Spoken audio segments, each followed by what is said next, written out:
আমার সোনা মিয়া ভাইয়ের একটি ছেলে একটি মেয়ে, যে তার ছেড়া সোনা মিয়া আমার আব্বা, আমার শ্বশুর, আমার অমুক তমুক। আপনারা এই সচেতন থাকবেন আর এই ভিডিওটা সবাই শেয়ার করে দিবেন। মরার কোনো গ্যারান্টি নাই, কিন্তু এই মৃত্যু দেহ নেই, আপনারা খেলা করেন না, এটা করে খেলা করাটা ভালো না। এটা আসলে ভাই বলতে পারবো না, মানে যার মনে যাহেদ এটা তো ই করে, তো আর কি এটা কি কমো ভাই, এটার কর কি আছে?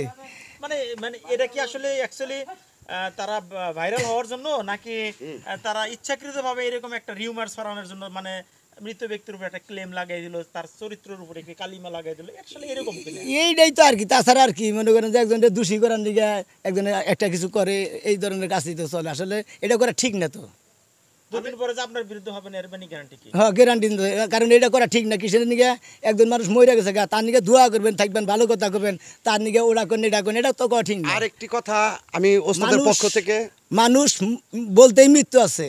আসান ভাই গেছে গা, রবি ভাই গেছে গা, আমি তো আমাকে গ্যারান্টি আছে কোনো?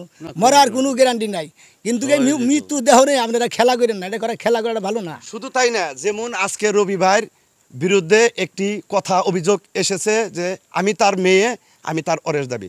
আমার সোনা মিয়া ভাইয়ের একটি ছেলে একটি মেয়ে, সবাই বিশ্ববাসী জেনে রাখুন, একটি ছেলে একটি মেয়ে, ছেলে বিয়ে করেছে, মেয়ে বিয়ে দিয়েছে।